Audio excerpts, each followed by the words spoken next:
Welcome to our review on covalent bonding. Now, covalent bonds then form between non-metals.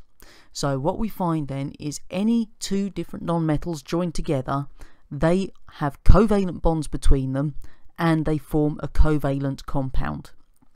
When we refer to a covalent bond, quite simply what we're referring to is a shared pair of electrons. So if ever you're asked what a covalent bond actually is, your answer would be a shared pair of electrons. Just three definitions that we really need to make sure we remember. An element, remember, is only made up of one type of atom.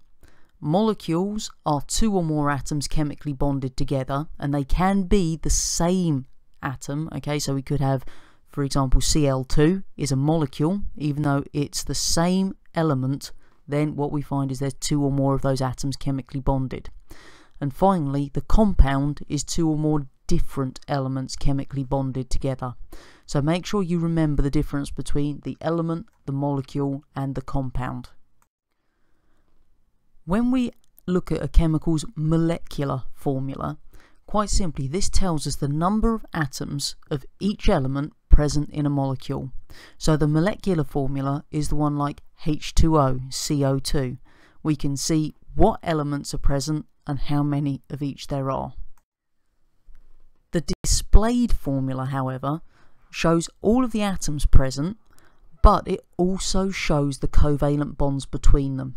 So as opposed to writing them, what we end up doing is we'll put down our element symbols and then we will show with straight lines the chemical bonds between them, the covalent bonds. So we can see down there we still have water, which has got two hydrogens and one oxygen, but you can see that the lines there represent the covalent bonds between the hydrogen and the oxygen.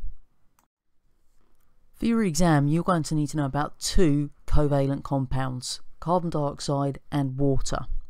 Now, carbon dioxide and water both exist as simple molecules.